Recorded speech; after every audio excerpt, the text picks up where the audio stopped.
class 9. Today in this video I am going to start with a new chapter, that is movement and locomotion. Okay, I am going as per your reduced syllabus, so don't worry about that. This is in your syllabus. Now first we need to know functions of human skeleton. Now you know that our bony structure, the skeleton, helps to give a shape to our body, and it also helps in the mechanical fixation of our body. It gives a mechanical framework to our body. It has got 6 main purposes: support and shape. It gives a definite shape, especially it gives a framework to the soft parts of our body, and it helps our body to stand erect. Next, protection. Several delicate important organs are well cased by the bony structure, like skull protects the brain, vertebral column protects the spinal cord, etc. Next, movement. As we all know, without bones, without the joints, we cannot move. This whole movement is brought about by the muscles, which originate on one bone and are inserted to the another bone. Next is leverage. Some bones and joints form levers that increase the speed and distance of movement by a muscle. Formation of blood cells. Red blood cells, white blood cells are formed in the tissue of the central hollow space or the marrow of some of the long bones. You know, bone marrow is a very important constituent of the bones, and that gives rise to the production of the red blood cells and the white blood cells. The bones are a storehouse of calcium and phosphorus for the rest of the body. So all the 6 functions are very important. Next, we need to know constituents of skeleton. What are the constituents? Bones, cartilages and ligaments. Bones comprises the hard framework of the body. Cartilages are the supporting and connecting structures, and ligaments bind the bones together. Now, you know, cartilages, where they are present at the tip of the nose, at the projecting external ears, those places which we can bend very easily, right? Now, bone is the chief component of our skeleton. It consists of organic and inorganic material. The inorganic part constitutes nearly 2/3 of the entire bone substance and includes mainly the compounds of calcium and phosphorus. If a bone is placed in weak hydrochloric acid, the mineral part is removed from it and the remaining organic framework is left behind. Such a bone is called decalcified. That means without calcium. Calcium removed, and it is soft and flexible, which can even be tied into a knot. That means it becomes so fragile, so flexible that it can be tied into a knot even if the calcium is removed from it. Okay, now students, you see in the next page they have given a classification in the form of a flowchart. Long bones, short bones, flat bones and irregular bones. You need to know all the classifications and also the examples for each. At least 2 examples for each. On the other hand, if a bone is strongly heated, its organic matter is destroyed, that means oxidized, and only the mineral part or ash will remain. Such a bone turns brittle and quickly breaks.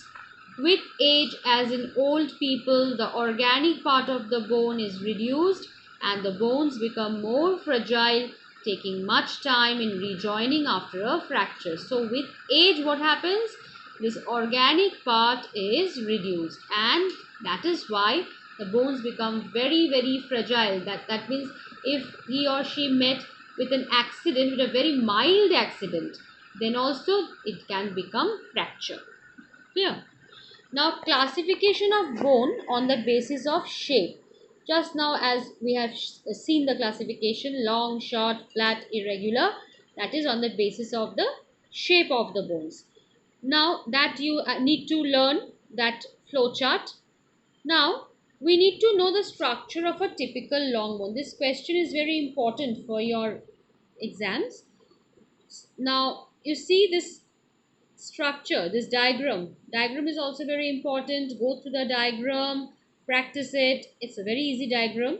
And also the labelings, and please do the labelings at the right hand side. They have shown it in such a way in the book, but don't do that when you are drawing the diagram in your exam. Do it with a pencil and also at the right hand side. It is a highly calcified, mineralized, hard and rigid connective tissue. It is very strong and can withstand severe stresses. It consists of bone cells, which we call as osteocytes, arranged in the form of concentric rings, embedded in a ground matrix in which collagen fibers and mineral salts. Now, what are these mineral salts? Calcium and phosphorus are deposited. So, you need to know what does it contain. It contains the ground matrix, which is uh, collagen fibers, and the mineral compounds are calcium and phosphorus. And what do we call the bone cells? Osteocytes, and they are arranged in concentric rings. We also call it as Haversian canal. You have read it in the animal tissue chapter, Haversian canal. Okay. Now, the external surface of the bone is covered by a membrane called periosteum, which consists of outer fibrous and inner cellular layers and richly supplied with blood vessels. A long bone has a hollow cavity in the middle, which is filled with bone marrow. Just now I have said you that bone marrow is a very important constituent of the bone or the bony structure, because the red blood cells, the white blood cells are produced in that part. So this marrow can be of two types. One is yellow marrow, another is red marrow. Yellow marrow is made up of adipose tissues. This one also you have read in the tissue chapter. Adipose tissues, which are actually the fatty tissues, and blood vessels, which give rise to white blood cells. And red marrow, which is present at the ends and produces red blood cells. Okay, so two types of arrows and what are marrows and what are their functions. Okay. Now, human skeleton. The human skeleton altogether consists of 206 bones, including 3 very tiny bones in each ear. That is malleus, incus and stapes. Now, the skeleton has got two main divisions. One is axial skeleton, which includes the basic central framework of the body, and the appendicular skeleton, which includes the bones of the limbs and girdles. So, two basic parts of the skeleton, one is axial, another is appendicular. Axial skeleton consists of the skull, the vertebral column, the ribs and the sternum.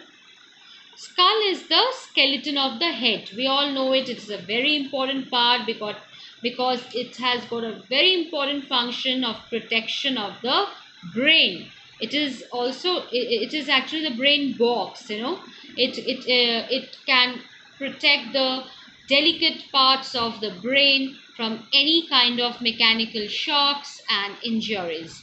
The upper top part is the cranium, which we also call it as brain box, made up of 8 bones. You have to remember this, which are joined to each other, and they are permanent joints. The other part of the skull forms the face, which contains total of 14 bones. This also you have to learn. The upper and lower jaws are also formed by some of these bones.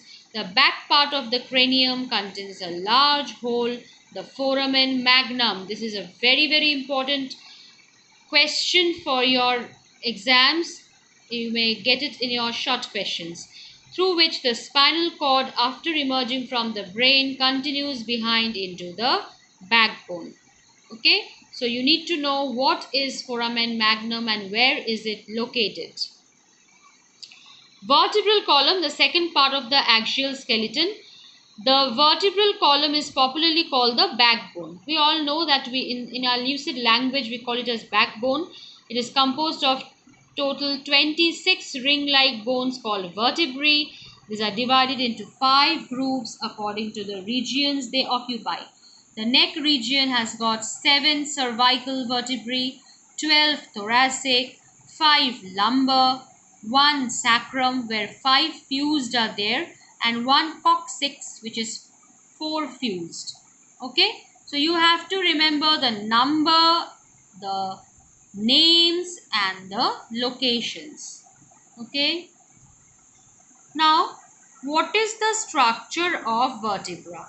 Now a typical vertebra is a somewhat ring-like structure. Its lower part is formed of a solid cylinder of bone called centrum.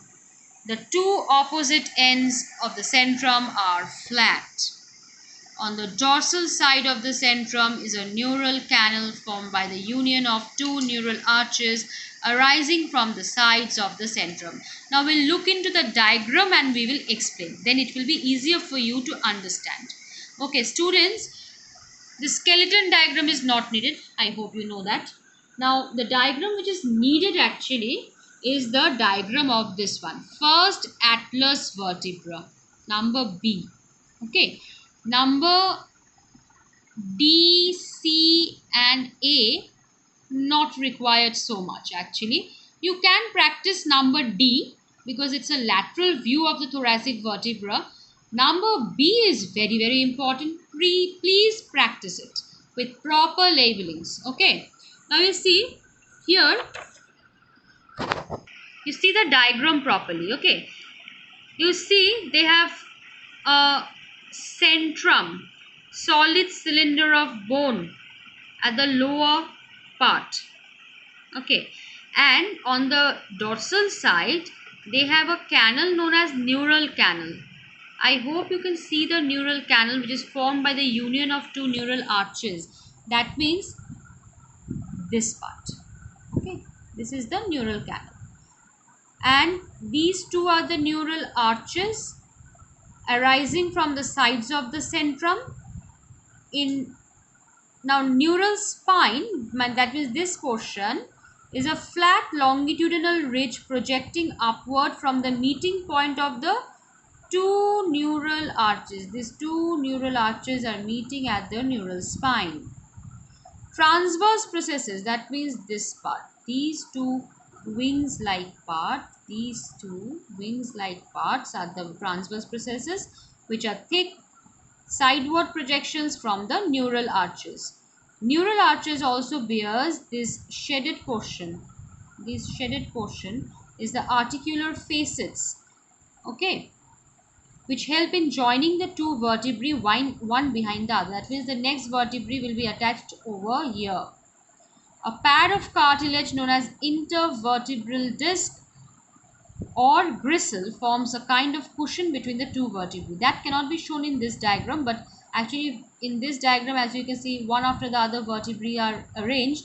So in between the two vertebrae there is a pad of cartilage known as gristle or intervertebral disc, which is giving a cushioning effect to the vertebrae. Okay students, so today up to this. Next day I'll continue from the next part. So up to this, if you have any problem, you may ask me in the comment box. Thank you.